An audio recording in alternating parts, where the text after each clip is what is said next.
Pretty good. We're not gonna go live, so. So you ready then? Yep. Okay, call to order, monthly board meeting for the Shell Rock River Watershed District, November 14th, 2023. Karen, please call roll. Manager Larkin. Here. Manager Buller. Here. Manager Kramer. Here. Manager Briskuski. Here. Manager Lee. Here. Manager Hanson. Aye. Manager Delger. Here.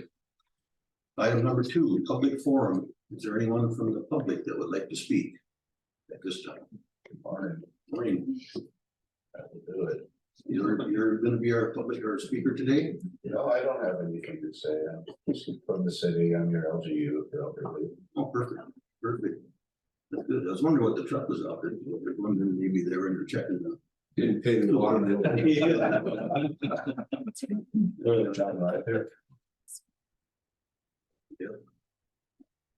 Yeah, John, why don't you just do a quick interview or a quick introduction? All right, so I'm John Ryder. I work for the city of Elderly. I'm an environmental engineer and the LGU for the watershed. Perfect, yeah, that's good. Good to have you. Sure. Okay, we'll go on to item 3. Approval of the agenda. Are there any additions, corrections, or deletions to the agenda? Mr. Chair, at this time, staff does not have any additional corrections or deletions to the agenda. Do I have a motion to approve the agenda as is? So moved. By Manager Hanson, do I have a second? Sure.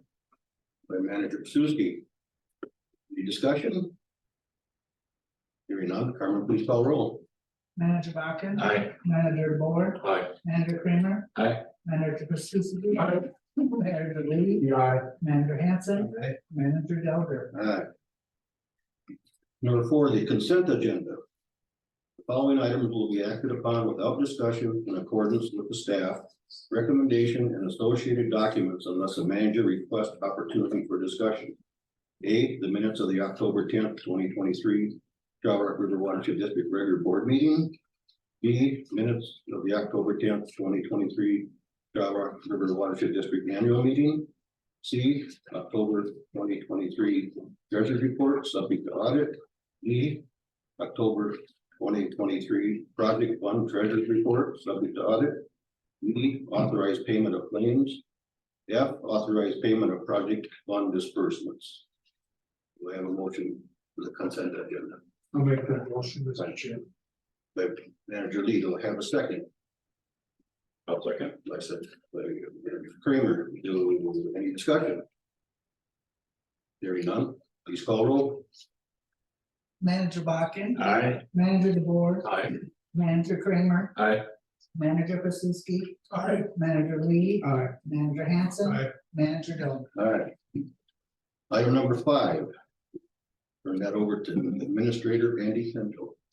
Yes, thank you, Mr. Chair. Item A is a motion to approve the professional services agreement with ISG Incorporated.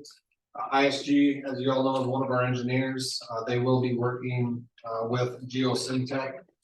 So one of the things that Steph and I like to do is make sure that we have our master service agreements. We have already approved the master service agreement with Geosyntec at the last meeting.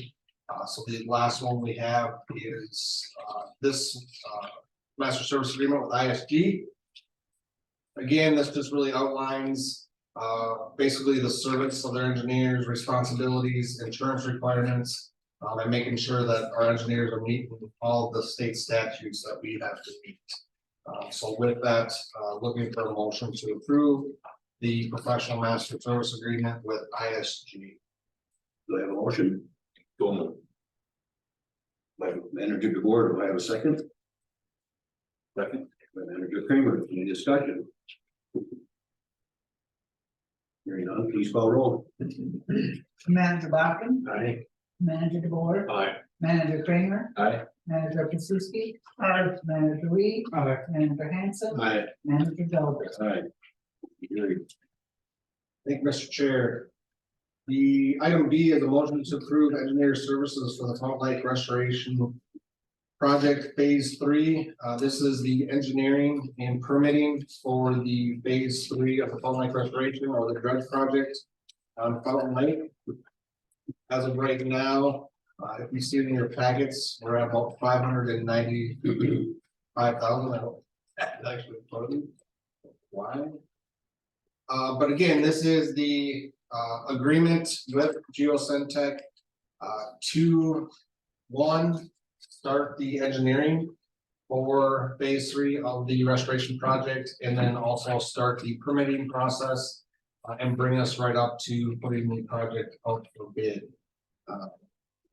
So again, looking for a motion to approve engineering services for the Fall Lake Restoration Phase 3. I have a motion. So moved. Mr. Kramer, do I have a second? Second. And Mr. Pasuski, is there any discussion? Hearing none, please call roll. Manager Bachman, Aye. Manager DeBoer, Aye. Manager Kramer, Aye. Manager Pasuski, Aye. Manager Lee, Aye. Manager Hanson, Aye. Manager Delbert. All right, motion carried. Thank you, Mr. Chair. Item C is a motion to approve a targeted habitat acquisition Bancroft easement confinement. Again, this was a acquisition that the board did a couple of years back. However, there was a power line that ran through the center basically of the property that we purchased. And they did not, the utility at that point did not have a confined easement to the property. So that is one of the issues that we have to resolve prior to any transfer of that property. Whether it be to DNR or to U.S. Fish and Wildlife. So we had our attorneys work on confining that easement with the utility that owns it. However, there was multiple utilities that said they didn't own it, but I think we finally got it figured out and are ready to have a motion to confine that easement on the Bancroft property. Do I have a motion? So moved. Manager Lee, do I have a second? Okay, second by Hanson. Any discussion? Hearing none, please call roll. Manager Bachman, Aye. Manager DeBoer, Aye. Manager Kramer, Aye. Manager Pasuski, Aye. Manager Lee, Aye. Manager Hanson, Aye. Manager Delbert. All right, motion carried. Thank you, Mr. Chair, Board. Item D is a motion to appoint delegates to represent the Shell Rock River Watershed District at the Minnesota Watersheds Annual Conference. Again, this is coming up at the end of the month. So looking for 2 delegates. I don't know who, as of right now, is planning on attending that. I know I have talked with Mike for a possibility to attend. I'm assuming Brad is going to attend because he will be there. Nick, I don't know if you're planning to attend, but we would like to have 2 delegates appointed to be able to vote on the resolutions that are going to either be passed or carried over at the Minnesota Watersheds annual meeting.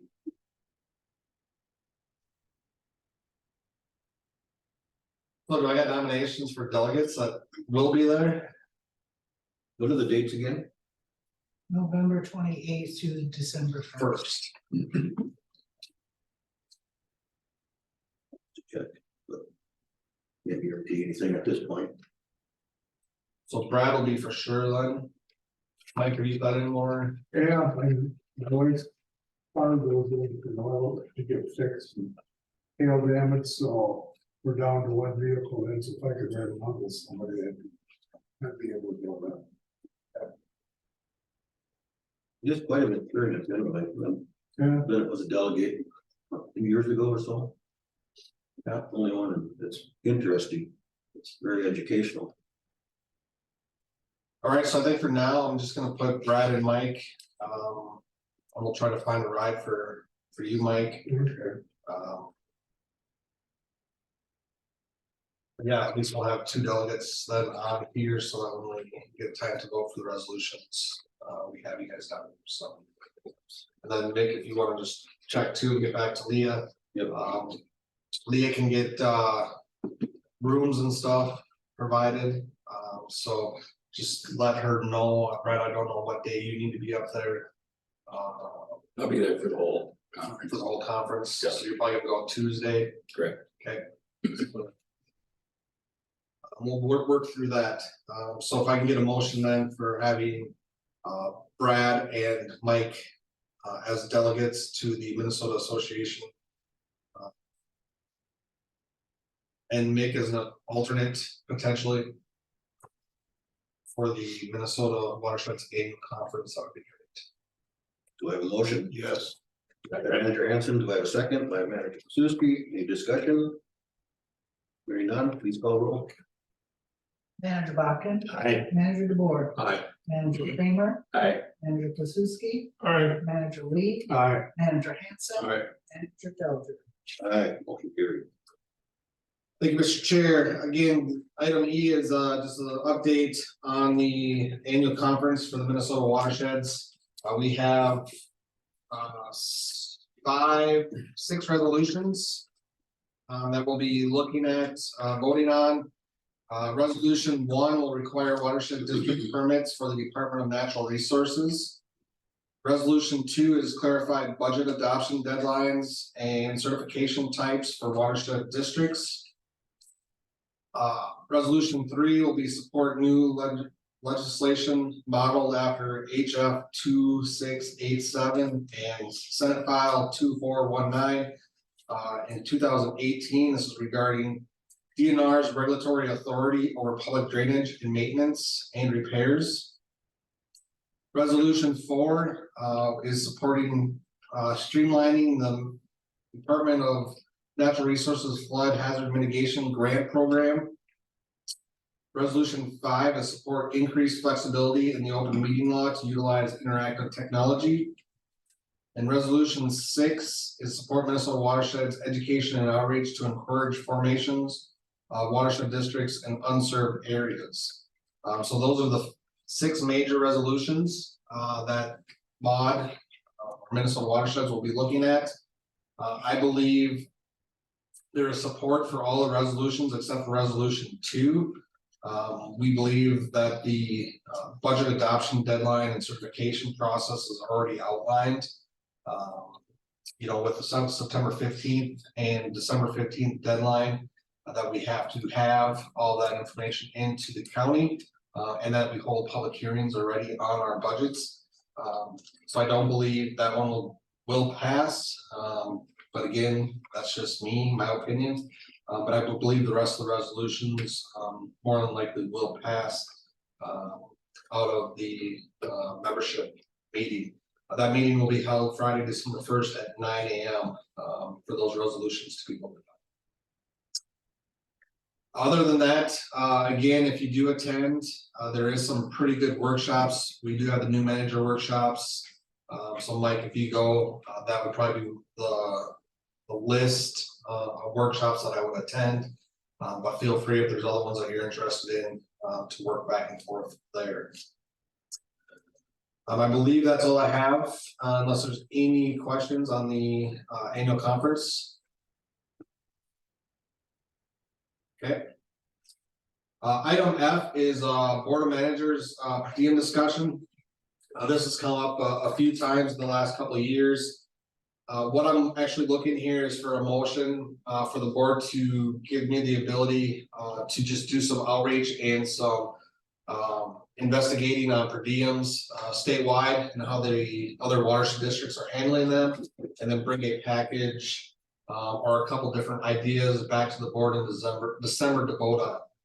Right now, the district's per diem is set at $55 a meeting. It's been like that pretty much since day one. Right now, the state allows watershed districts to go up to $125 of per diem. We just did a statewide survey of all watershed districts and what they pay. So that's some of the information I can bring back to this board. I think one of the biggest comments that I get from managers or that I've heard is, it's one thing if we're just having a 2-hour morning meeting, but it's different if it's an all-day event or even a 4 or 5 hour event that a board manager has to attend. We all know that prices have gone up. It costs you guys money, one, to drive here. Granted, it's not that far, but if you get go to some training or go to some event, and let's say it's Mankato or Rochester or the cities for something, that does take time, and time is money. So what I would like is just a motion, again, for me to go back and bring, information back to the board. And then what I would like is if we could take action on whatever I bring back in December's meeting, and then we can implement that starting January 1st. With that, do I have a motion? I'll introduce a motion to have the staff look into per diem for managers, and I'd also like to look at mileage a little bit too, if there's, as far as what's the criteria for mileage or something. I don't know if it's written down in our handbook or not. Yep, and we can break that out. So we all understand it. So, We do pay mileage for when you go to conferences and stuff, and you put it on your expense sheet. right.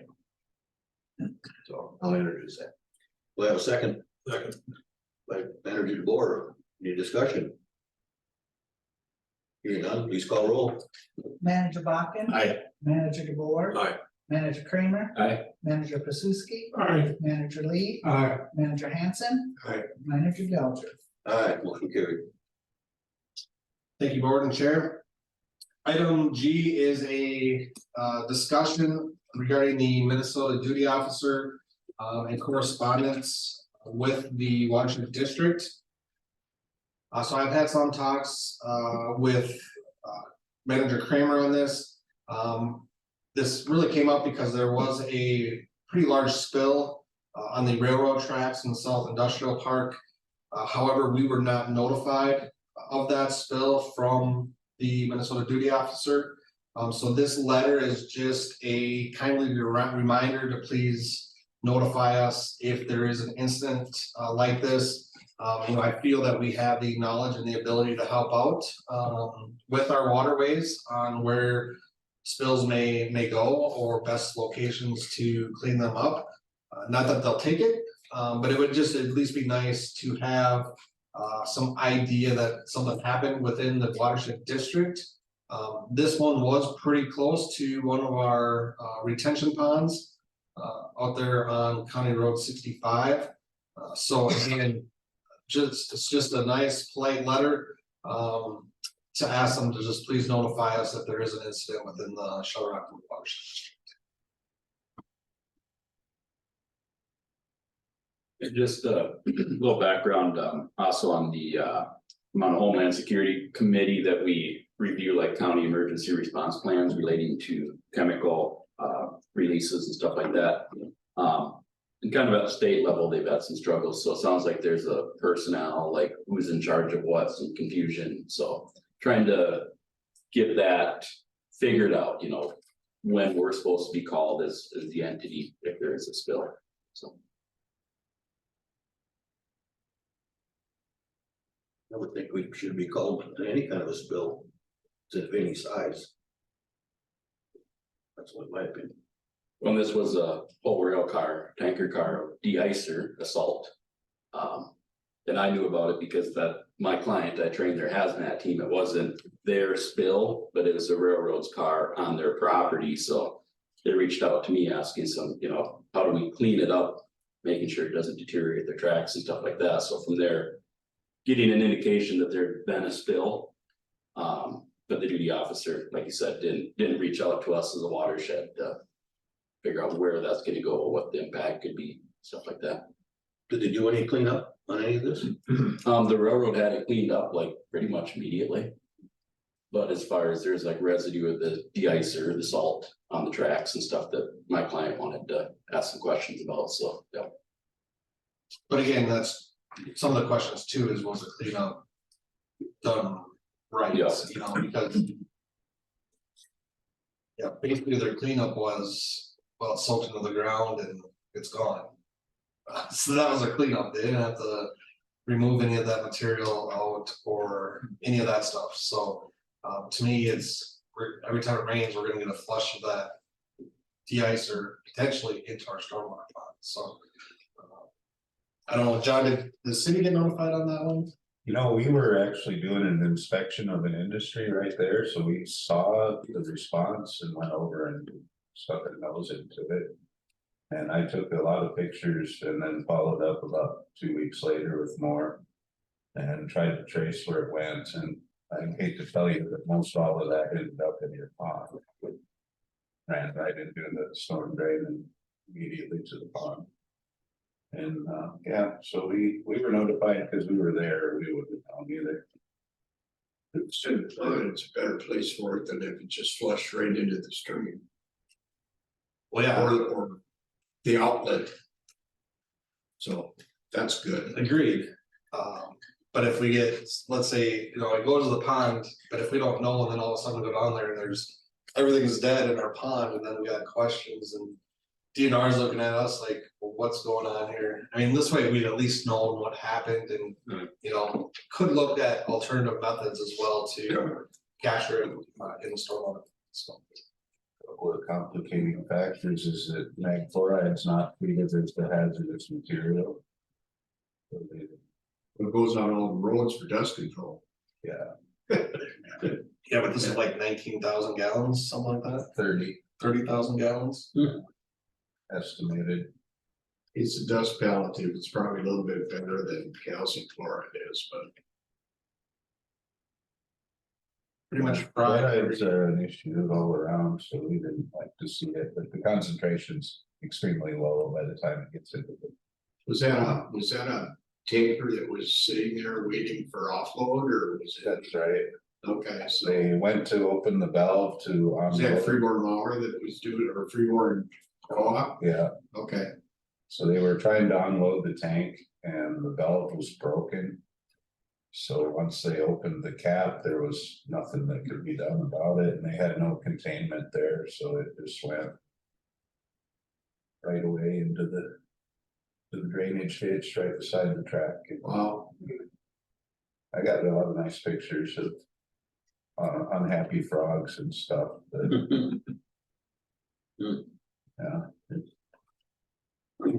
So again, looking for a motion, and then we do have a letter developed, we'll have Mick sign that and send that out to the Minnesota duty officer. So that's what I'm looking for in item G.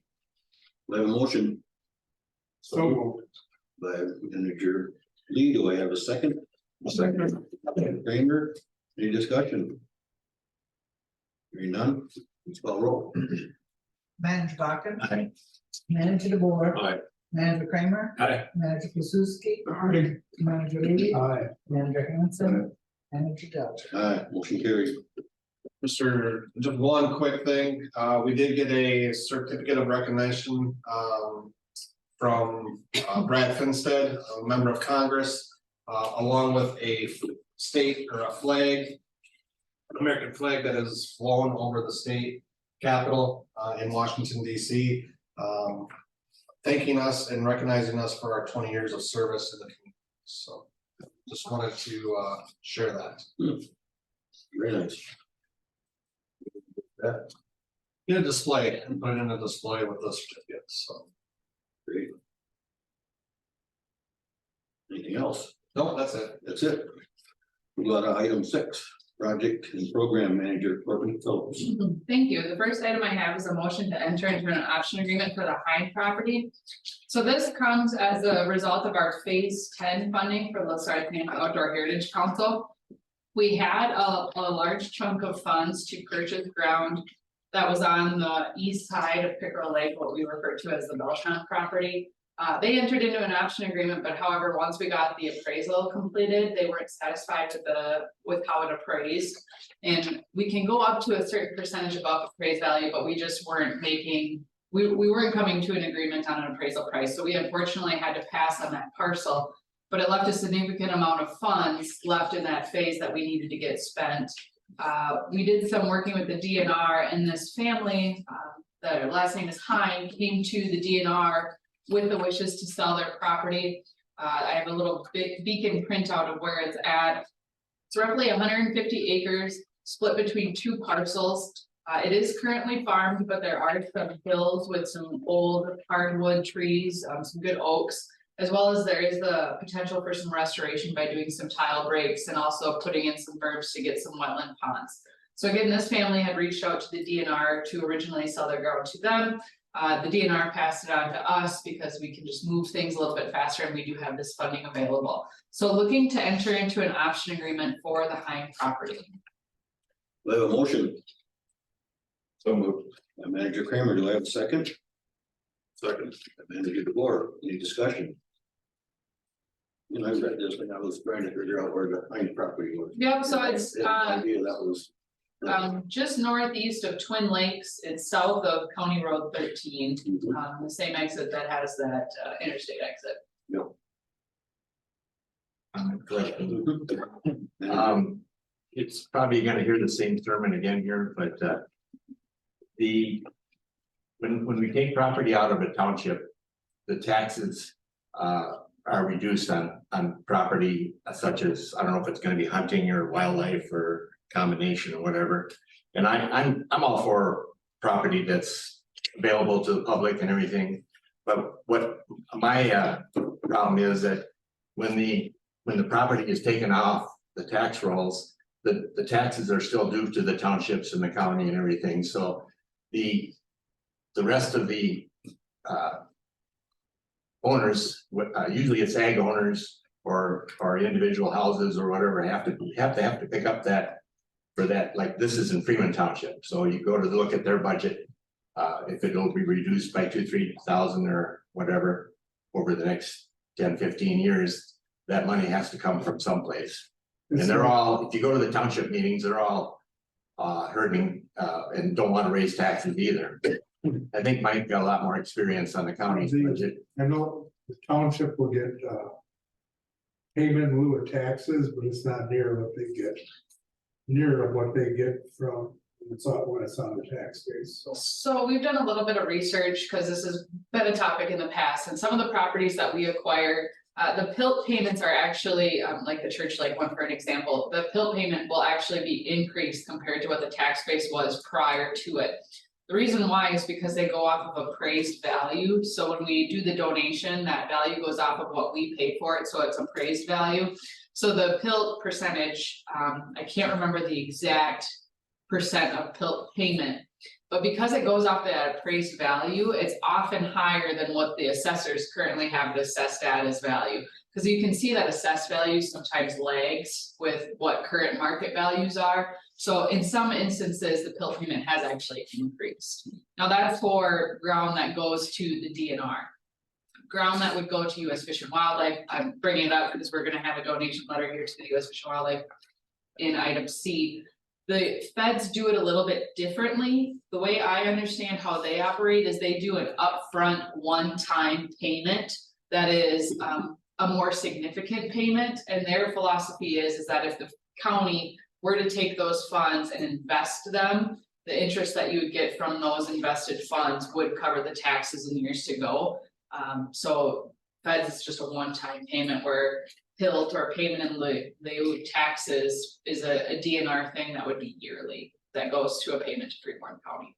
So that's one instance where it actually did increase. I'm not saying that happens across the board, but they actually, when it does go to DNR, they do payment in lieu taxes. However, when it's underneath our tax roll, we're exempt from taxes, so it's actually more of a payment when it goes to DNR than when it's in our ownership. And as a local ag person, I like the grassroots workings of the township, watershed district.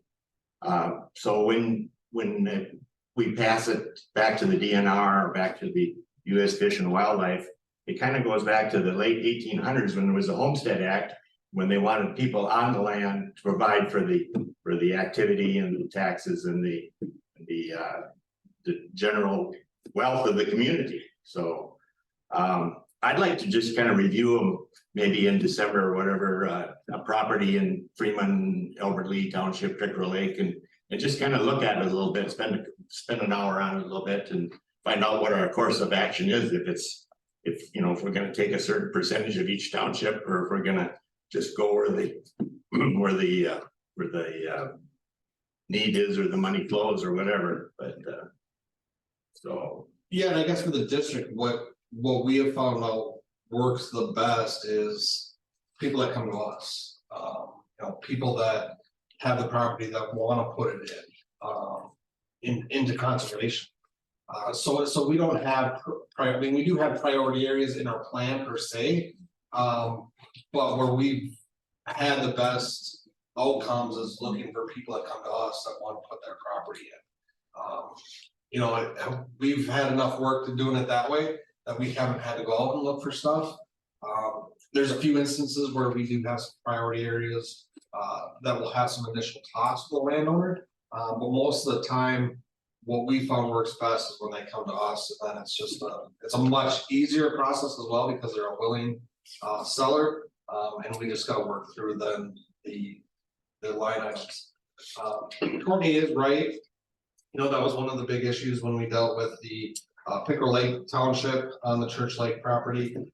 Again, that it was the, you know, tax rolls based off assessed value that the county has for that. Again, for that property, for instance, the appraised value was much higher.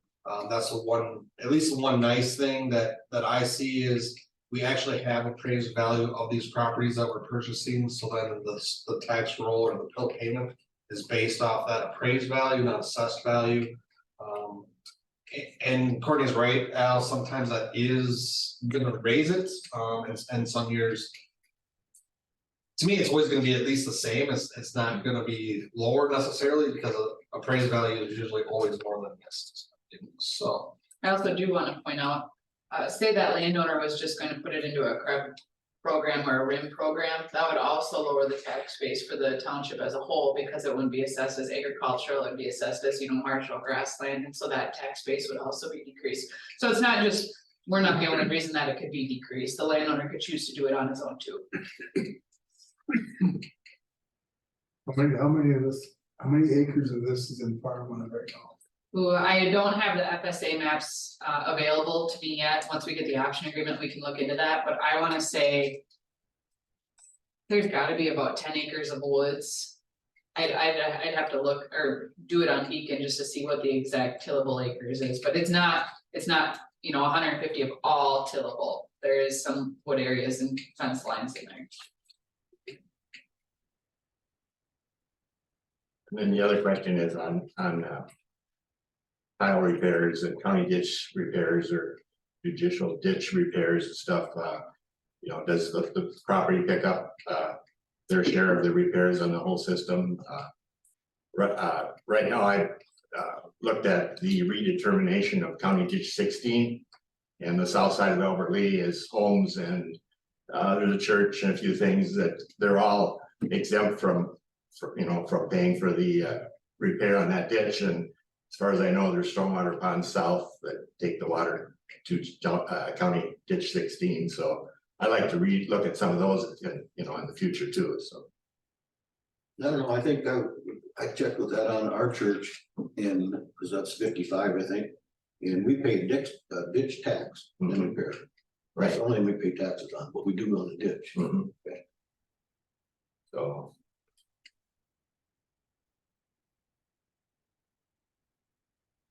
Any more discussion? Hearing none, please call roll. Manager Bachman, Aye. Manager Bohr. Aye. Manager Kramer. Aye. Manager Krasuski. Aye. Manager Lee. Aye. Manager Hanson. Manager Dozier. Aye. Thank you. The next item, I'm actually gonna do B and C together as a description, so it's resolution 2023-10 DNR donation. What you're gonna see here is a resolution that's kind of gonna be our blanket, our boilerplate moving forward. So being that we have quite a few properties that we've done some restoration work on. The district is either going to donate a lot of those properties to the DNR or US Fish and Wildlife for management and have it on their roll. We do need to have basically authority for Andy to sign or donate these properties. So these resolutions are gonna basically explain who we're donating it to and give a little bit of a, you know, the whereases that goes with the property. So if there is a first and a second, I will read. So you're gonna do this, both of these at the same time? No, I'm just describing that Oh, both of sorry. these are boilerplate languages that are gonna be, that we'll see moving forward with a lot of our properties. Do I have a motion? So moved by Manager Hanson, do I have a second? Second by Manager Kramer. Please read the resolution. And I just want to point out that the first one is for the Mud Lake property. This is the one that we purchased from Lori Ashleton. It's on the north side of Mud Lake, which is just downstream of Pickerel Lake. And this will be added on to the current WMA that is there. It's called the Nebraska track. I think I'm saying that right. So it's one that's just adjacent to one that's already there. So resolution 2023-10, Mud Lake property donation to Minnesota Department of Natural Resources. Whereas the Shell Rock River Watershed District Board of Managers pursues the mission of implementing reasonable and necessary improvements to the water related and other natural resources within its boundaries. Whereas the Shell Rock River Watershed District is charged with implementing the Shell Rock River Watershed District Watershed Management Plan. Whereas the SRRWD purchased the Mud Lake property, parcel ID 0901200133 and 0901101060 in 2019. Whereas the Mud Lake project goals and objectives set forth in the plan include improve water quality and clarity to district lakes, improve and enhance waterfall habitat, maintain efficient system and reduce transport of sediment, nutrients, and pesticides into surface water through the drainage systems, minimize flood damage to property and preserve the function of the floodplain, restore and retain water upstream throughout the watershed, and preserve existing rural and urban wetlands and encourage restoration and enhancement. Whereas the district has completed the project and the property is excess property, whereas the district desires to donate the property to DNR for long-term preservation. Whereas the Board of Managers, having reviewed the project, has determined the donation of the property to DNR is the best interest of the district and the public. Whereas donating this property will be in the interest of public ownership for use and enjoyment. Whereas the DNR is subject to their taxing process for the property. Therefore, the Board of Managers hereby finds the donation will promote the public interest and welfare, is practical, and conforms to the LSOHC requirements for public hunting. Now therefore be it hereby resolved that the Shell Rock River Watershed District, Section 1 authorizes district staff to negotiate appropriate MOU JPA management plan for future management of the property. Section 2 approves the donation of the property to DNR for long-term preservation, and Section 3 authorizes district staff to execute any necessary documents to complete the donation. The date dated November 14th. Is there any discussion? I got one more comment, I guess. So when we're all part of state government also, so does the DNR set aside money when they receive a donation for this for the next 10-20 years, or are they going after new money to maintain it, or what's their budget look like is what I'm asking? Does anybody like me on that a little bit? Okay. I guess that would be a question for the DNR. So we've had, the DNR is aware of these properties because when we were applying for the Lessard Saints funding, we worked with Janine to get these properties on their, I don't know the official term of their list, I'm just gonna call it the master list. I know that's not right. But they have these properties identified on their planning list for either donation or acquisition to get approval. So DNR is fully aware that this parcel is coming to them. So I'm assuming that they would then notify Freeborn County or increase their PILT payment to Freeborn County as a result of these acres. I don't know if that's something that's done yearly or if there's a change that I would have to ask DNR on their process. But they are aware and these parcels are on their list for receiving and have got approval. And now I think on your other question on maintenance, I think that's one of the reasons the district, holds on to these properties, because what we like to do is actually get the prairie grass established, get the wetland restoration established. We do 1 or 2 mowings for 2-3 years before we even turn it over to DNR. Now the Ashland one's a little bit different because most of it's wooded or wetland. So we didn't do really any maintenance on that one. But a lot of our larger ones, we do quite a bit of maintenance to get it well established before we turn it over to the DNR. Because I think sometimes they do have a maintenance budget and maintenance crews that go statewide. However, weather plays a big role on that. One of their biggest maintenance goals is to actually do burns, prescribed burns. And if you have a wet spring, it's hard to do those prescribed burns.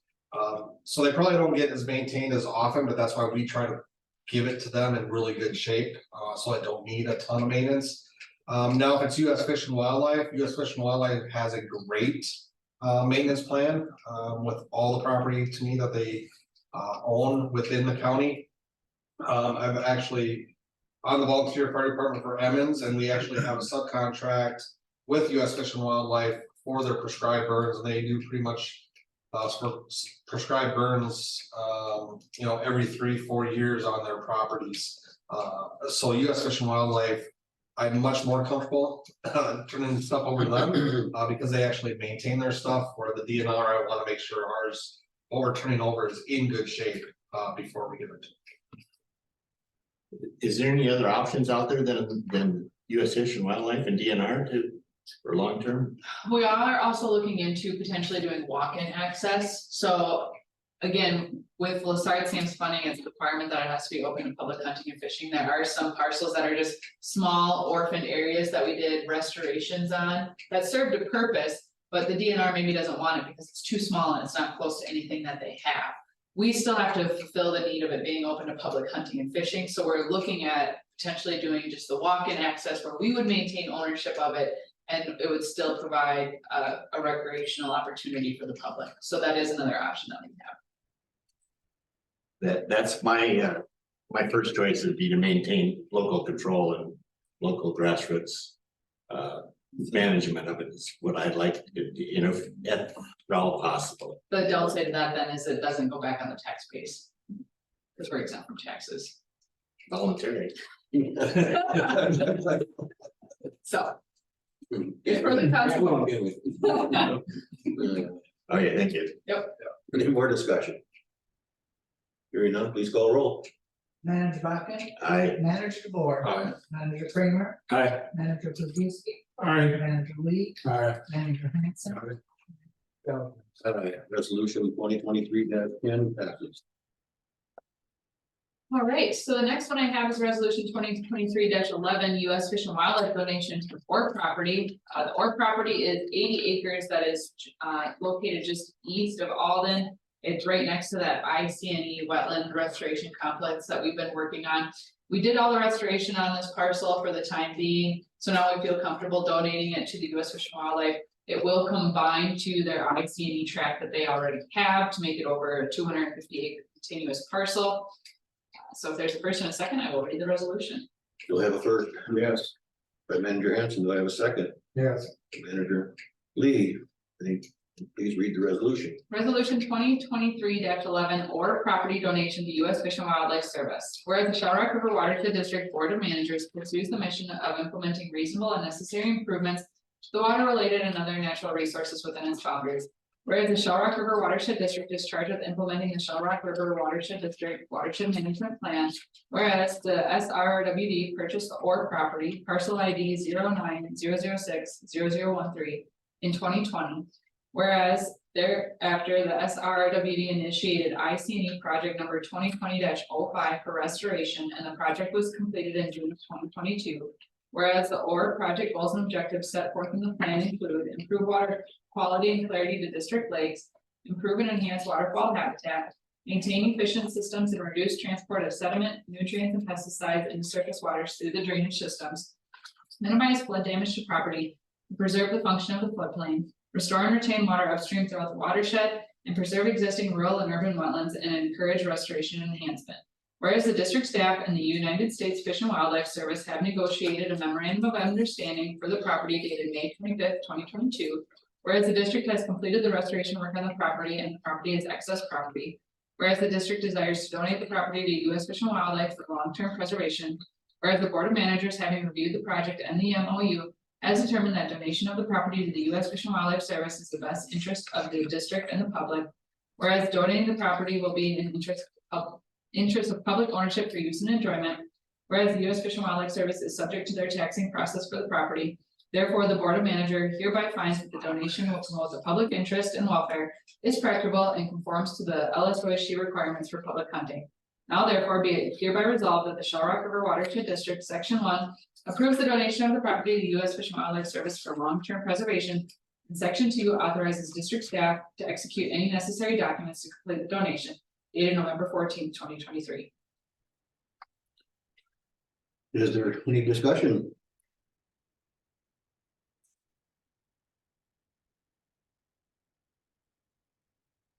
None? Please call roll. Manager Bakken, Aye. Manager DeBoer, Aye. Manager Kramer, Aye. Manager Pazuki, Aye. Manager Lee, Manager Hanson, Manager Bell. Aye, resolution 2023-11 passes. Thank you. The last item I have is the Everhart property update. This was a parcel that we had entered into an option agreement earlier this year. Just wanted to provide an update that we're planning on closing today at 10 for that parcel. And then we will be looking at seeding the property. This is located on the east side of Everhart Lake, just kind of across northeast of the Church Lake parcel. This will go to the DNR to combine into that Church Lake parcel as well. And on that, Alan, that one, we did have a drainage. Agreement, that. Affects the. Property owner, the seller's, tile rights through that. Lease for purchase. Did we see the details of this at the prior meeting? Yes, the option agreement, yes, the drainage easement, no. No, the full purchase per acre, the full total price and everything. Have we- Oh. We've seen that. No, but am I allowed to say it being we haven't closed on it yet? No. Not public. Well, it's hard to vote on it, isn't it, if you don't have any information? It's not a vote, it's just an update, so we've already Oh, okay. executed the option agreement. Okay,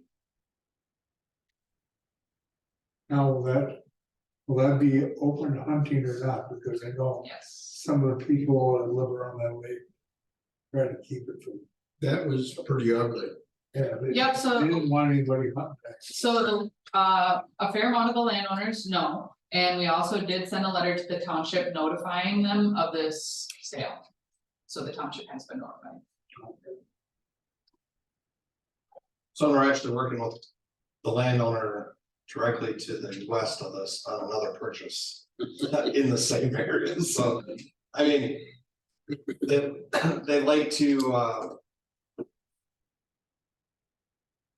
maybe not agree until, you know, they want to get in on the action too of selling, and giving access to,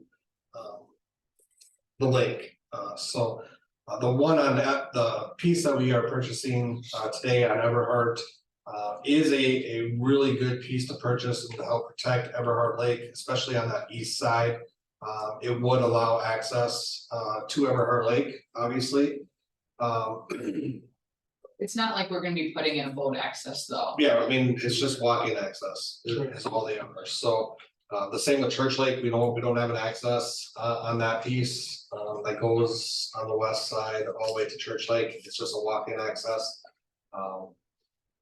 I've yet to see, I would be surprised if anybody, tries to get a boat, down that way, it's quite a distance. And then you have a large woods on the west side of the lake to try to get through. But again, as far as land for the public to use, these are both nice pieces. And is actually exactly why the SRRWD Outdoor Heritage funding was available for these projects. And exactly what they're looking for in their programs. I know, I remember the kickback on Church Lake. And what, have you heard anything from townships on what their feelings are, or haven't you heard anything?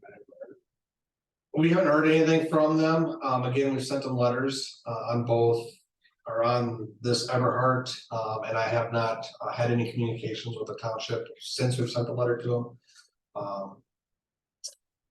I think some of those neighbors were maybe misinformed by that some of the landowners were there. I think there was kind of a miscommunication and that's why they were in an uproar. But once they actually got the facts straight, they weren't actually that angry. I was commissioner at the time, and I might have to respectfully disagree. You know, they were quite angry. Yes, they were. All right, It all comes down to government control of your land and our land and not local control. It seems like it's getting more difficult every year or two. Maintaining infrastructure, it's just that as an example because of the regulatory involvement of DNR, US Fish and Wildlife Corps of Engineers. I, for one, support public use of lands, but not necessarily just carte blanche doing it. So that's my piece. Nope, and again, we work with willing landowners to come to us, so this, this other, landowner that we're working with. They were attending those meetings and they were upset at the time and, you know, now they're like, oh, you know. We wanna get in on too, and we wanna sell our ground too, so we're never gonna force anyone to sell their ground. Example is that the Belshon piece on the east side of Pickerel Lake. They were interested in selling, they didn't like the price, and so, you know, we respect their wishes. It would have been a great property as far as restoration potential, but we work with willing landowners and respect them, so that's why. We couldn't make a deal on that one, so to speak. All right, One more question. So we have a closing on the property today on the. So can I go back in the minutes and see the total price and the everything? Is that, are they in the, is that in the minutes or what? Price is not in the minutes, it's in your, it's based upon your appraisal. Okay, So you guys give authority in your minutes to negotiate that price okay. within the bounds of your LSOHC funding. Thank you.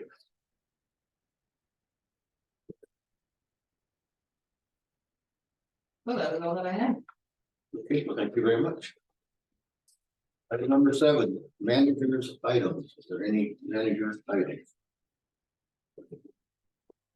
I was the county board meeting on the 7th, and Jim Ravenhorse and Pete Van Eco were appointed to the Turtle Creek Watershed District again.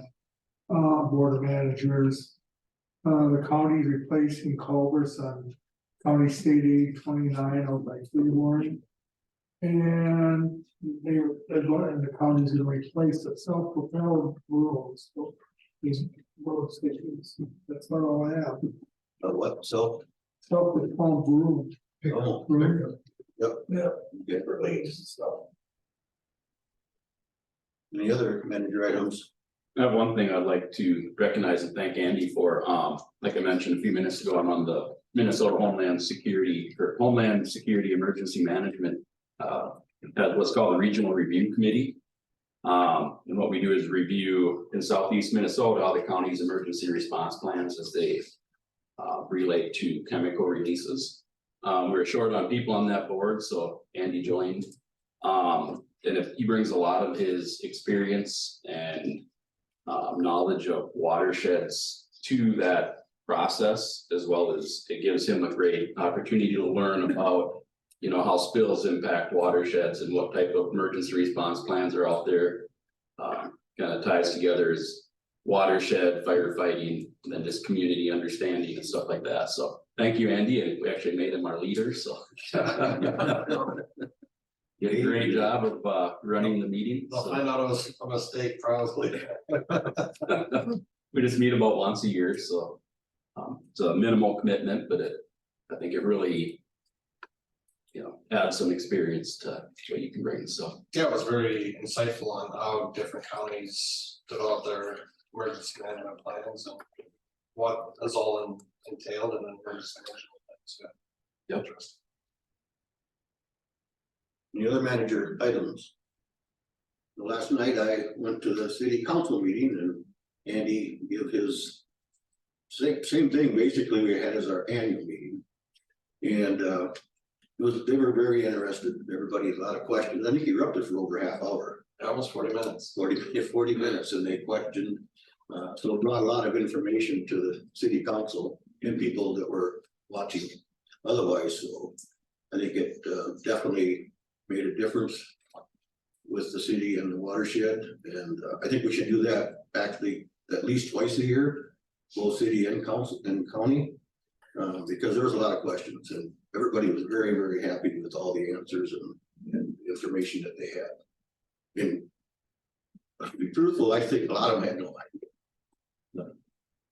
So we gotta keep this up, but it was a very good meeting. And he did a good job. Of course, the whole staff did because they brought this stuff to the annual meeting and put it over again. Well, thank you. Thank you. Any other manager items? Hearing none, I'll go to item 8, the upcoming meetings, personnel committee meeting, we're gonna talk about that after the meeting and get some dates. Yeah, Mr. Chair, I just want to get some dates lined up for the personnel committee to meet prior to the December board meeting. The biggest that'll be discussed there. The plan is to bring some of the per diem research to that committee along with cost of living for staff to the personnel committee at that time. So that's what I'm looking for there. Item B is again, just to keep you informed of the watershed annual conference and trade show. Again, November 28th through December 1st. Again, Minnesota Watersheds has made quite a bit of change throughout its last year and a half with their strategic plan, legislative plans, and all that stuff. So I think we're seeing a much better product coming from Minnesota Watersheds. And I think this annual conference will definitely be something to see how that change is occurring. I believe we're also going to be receiving an award from them. Don't remember what it's for. Longevity award. I think it's for our 20 years of service. So that, you know, if you do go, can be presented with that award. But again, I think there's a lot of good tracks, not only for staff, but for board managers to attend. And then the last one is the county drainage conference, February 7th through the 8th. Al, this is probably one that I would highly recommend for you to attend. I think it's definitely important for somebody within the board to possibly attend this. Right now, the drainage authority within the state of Minnesota is kind of under attack from DNR and environmental groups. Just a couple examples are this adequate outlet that's trying to be defined by DNR, and then also this registry that Bowser's trying to push for any tile project that happens or occurs, whether it be a repair or new. Basically what the registry is any work that is being done within your county goes up on this list that all the environmental groups can look at. And, you know, if they want to fight or challenge it, it gives them just a nice little white list to look at. Right now, Minnesota Watersheds and the Red River are pushing back hard on both of those, adequate outlet and DNR registry. And there is a statewide drainage work group right now that has been formed to look at these issues, but that work group contains all parties, so not just ag, it's a lot of other stuff going on there as well. The counties are also pushing back on it, so the counties as drainage authorities are not real thrilled with either one of those. So again, I think it's good, Al, or would be interesting for you, maybe if you want to attend that, or anybody else in the ag community that would want to attend that one. So You have a date and time? I see the dates are here, but do you have a place? I believe it's in St. Cloud, but I can get that information for you and see if you'd like to attend. I'd volunteer the whole board to attend. Thanks, I'll be on holiday. But I think you should, Al, that's your expertise. Well, I know, but It's definitely an up and coming issue. We've really seen it quite a bit this year up at the legislature. Multiple hearings on the drainage registry, multiple hearings on the adequate outlet. Really been some battles with that drainage group back and forth between the environmental side of things and the ag side of things. So yeah, there's a whole track in mod at the mod meeting as well. If you wanted to attend, that is going to be talking about the drainage work group and all the things that's going on there. So be another good one for you to attend and listen to. So. Mike, I don't know if more counties pushing back on that much or. I don't know that they are. SWCD manages the ditches in Moore County. Every single waterway practically in Moore County that has a drop of water that moves through it is protected waters. And it's really a tussle to get things. It takes a lot of time and effort to get things done, even on a small scale. Freehold County doesn't have near the protected waters that Moore County does. Almost everything that's blue on the map in Moore County is protected waters.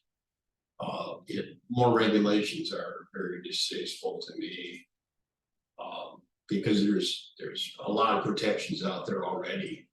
And I see it as an offspring of the American people being told that, and this is philosophy and it's on my own, it's not necessarily true, but not a conspiracy theory, but we're being told that farming is evil, that it's causing climate change.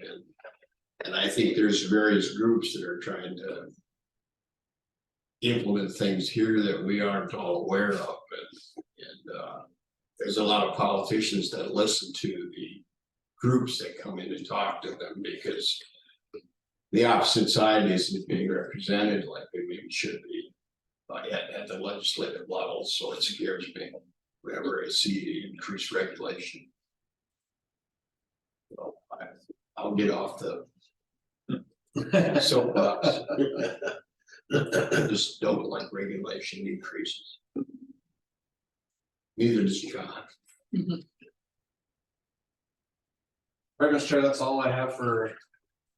Anybody else have anything? Last time, The December meeting is. That, well, I think it's the 12th, probably a little longer. It's the 12th. and then our budgets have to be into the county by the 15th, correct? Correct.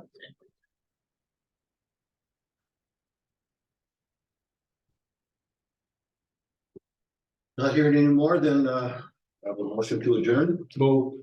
Andrew Hanson, do I have a second? Second. By Manager Kramer. I knew I was gonna do that. Harlan, please call roll. Manager Bakken, No. Hope that. Manager DeBoer, Just wanted to say no. I've been saying that all meeting. Yeah. Manager DeBoer, Yes. Manager Kramer, Aye. Manager Suski, Manager Lee, Manager Hanson. Aye. Manager Jones. Aye, we are adjourned.